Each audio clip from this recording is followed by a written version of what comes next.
and thank you for joining me here at Why the Book Wins. My name is Laura, and today I am doing the mid-year freakout book tag where I look back on the books I have read thus far in 2022.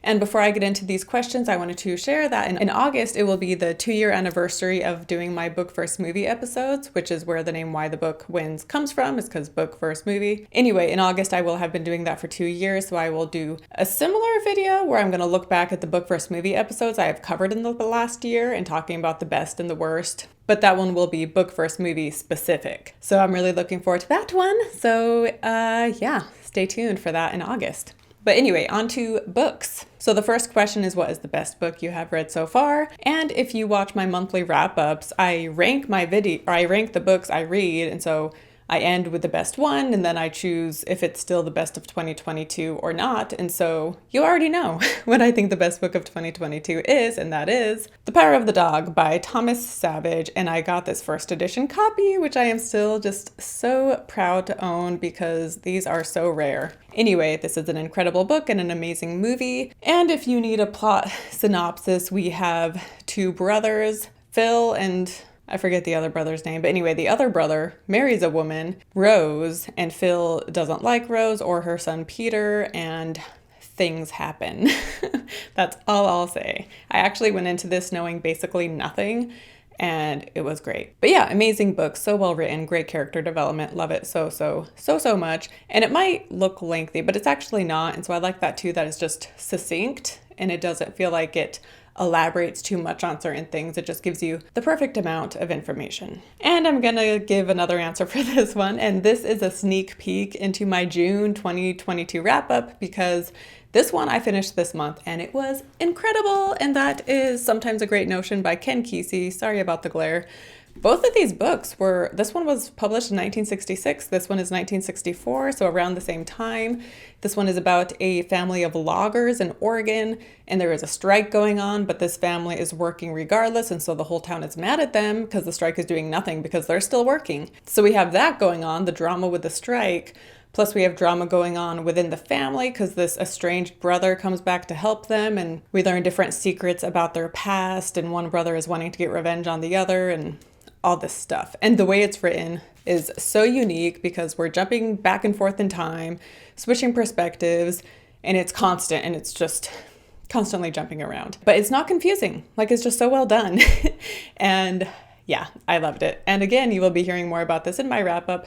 And I have a book first movie episode for it coming out the first Wednesday in July. So watch that if you want to hear me talk about this more in depth. Next question is best sequel you have read this year. And I am not like a series person. I read the first Hitchhiker's Guide to the Galaxy, but I didn't like it enough to read any of the others. But yeah, all the other books I've read are just like standalone books. So I haven't read any sequels at all. However, I am currently in the middle of Born by Jeff Vandermeer, which I have right here. How cool is that cover? So I'm currently reading this, and it is the first book. It's not like a series, it's like 2.5 books are part of this series. Anyway, I'm in the middle of this one, and the second book is Dead Astronauts, which again, just look at that cover. Man, Jeff Vandermeer has amazing book covers. Anyway, I will be reading Dead Astronauts next month, and I'm assuming it will be amazing because Born may not be my favorite Vandermeer book, but I'm definitely liking it so far, and I've heard Dead Astronauts is even better, so this will be the first sequel I will read, but it won't be till next month. Next up is new release that you want to read but haven't, and I don't stay super on top of new releases, but I have heard a lot about Emily St. John Mandel, and she released Sea of Tranquility this year, and so I would like to read that at some point. I haven't read any of her books though, so I remember someone saying that you should read one of her other books first, like the Glass House or something, and then obviously she has Station 11, but I've heard a lot about her, and I keep wanting to say House of Tranquility, but it's called Sea of Tranquility, I think. So that's one I would be interested in reading. There was also this other one I came across on Goodreads, but now I can't remember the name, I don't remember the author, and I don't know who on Goodreads commented on it because I was scrolling through my Goodreads trying to find this book and I couldn't.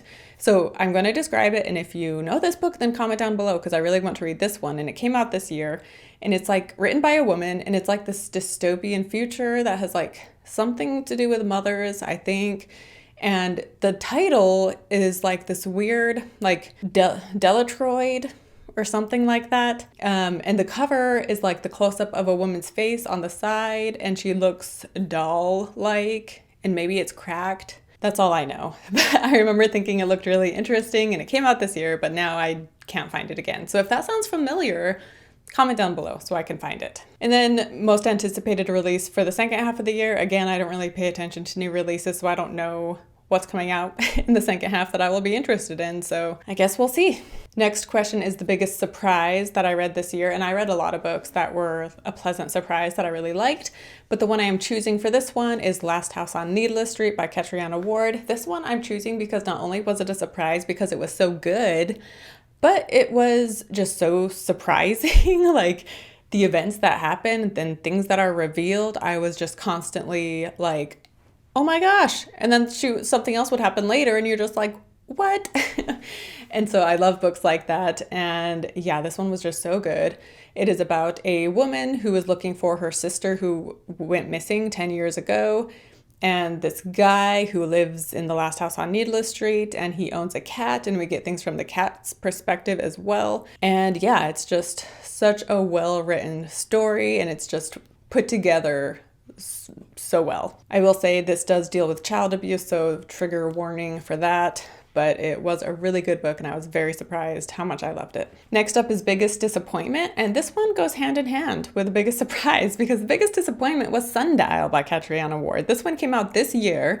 I read Needless Street first, and I loved it. It was so fantastic, and so I saw she had released Sundial, so I read that one soon after, and I was so disappointed, which I read a lot of books that I didn't like this year and that were disappointing, but this one I'm going to say was the most disappointing because I had such high expectations after Needless Street. But this one, like, it's about a mom and her daughter starts like acting weird, and so she takes her daughter to their desert retreat to tell her about her past and get things figured out.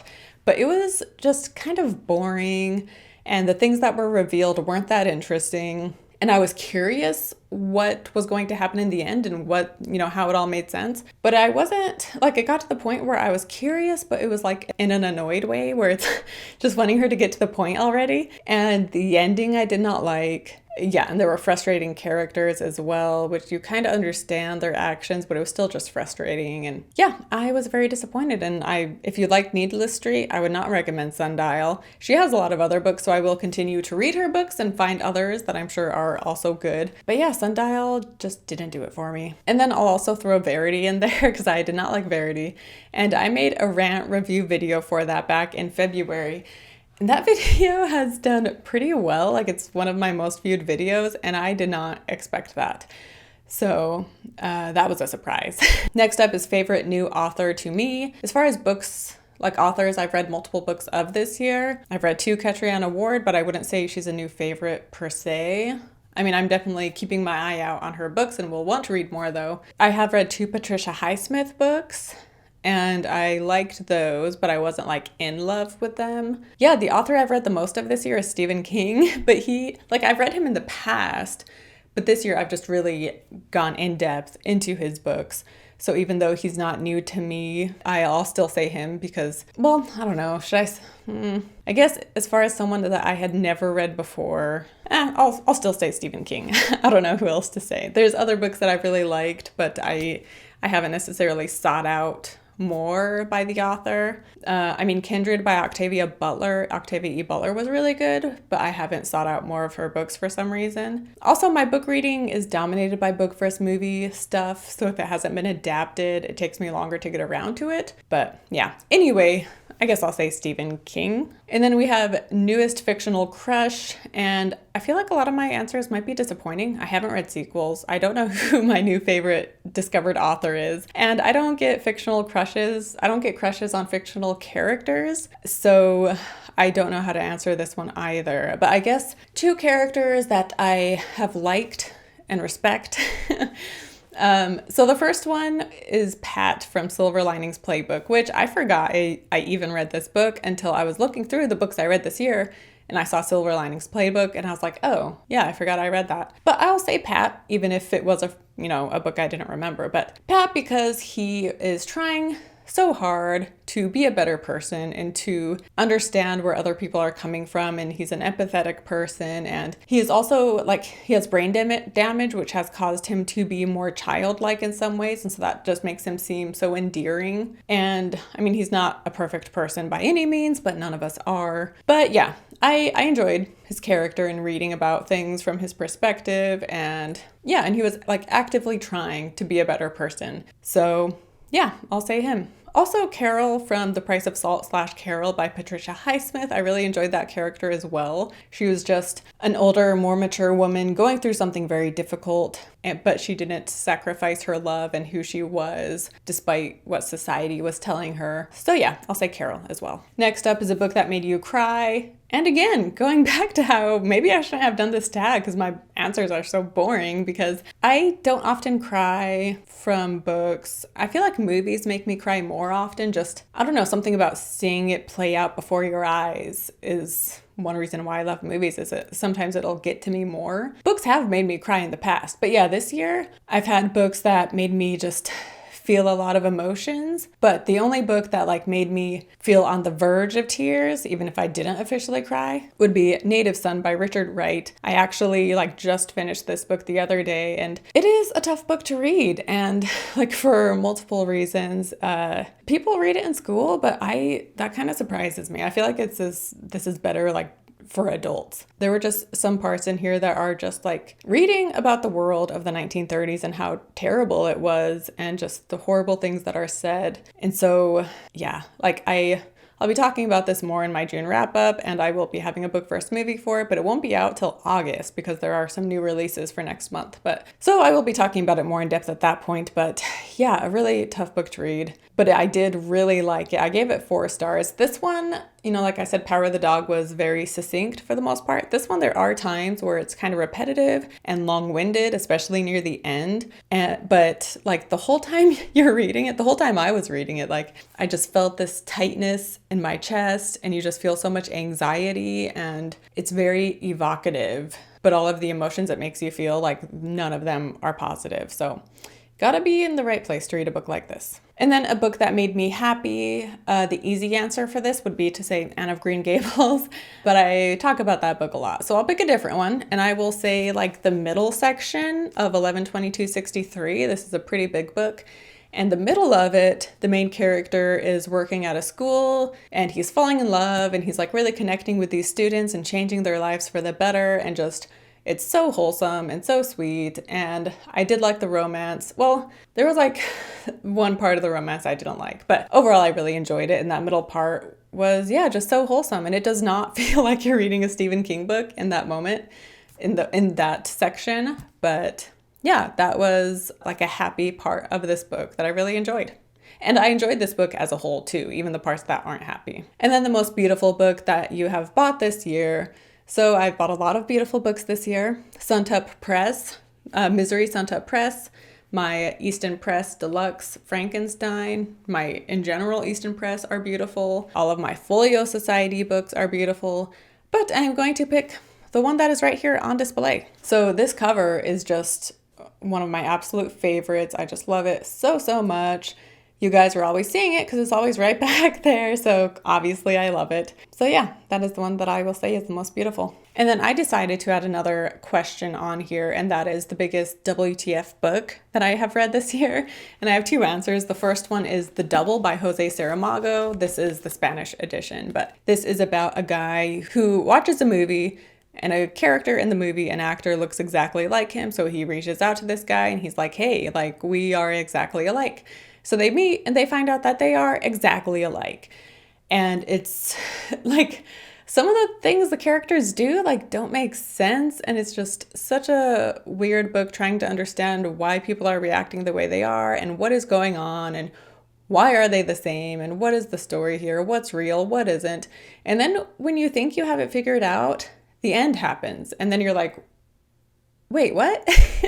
You rethink everything you just read. Yeah, so this one is one that will leave you thinking, leave you guessing, and I I think I understand it now, but it still could be open to interpretation for sure. And then the next book is A Touch of Jen. I did a video a little while ago about weird books by women authors, and it had this one included. And this one, I'm including this one more so than the other four, because this one, the ending just really is pretty wild, and it takes it's like weird throughout the book, but I feel like the end just really ramps it up. Again, just left being like, what just happened? What was the point? Like, what? But I really loved it, and I would highly recommend it.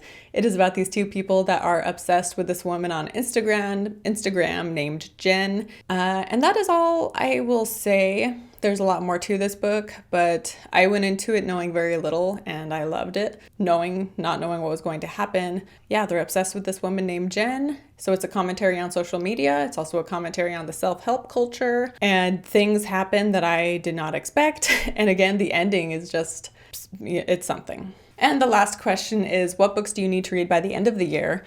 So one I've been hearing a lot about, which I think fits in my weird books by women authors section, and that is Tender is the Flesh. I forget the author, but I know it's a translated edition, so I want to read more foreign authors this year, so reading that one would help with that. But yeah, that one sounds pretty weird.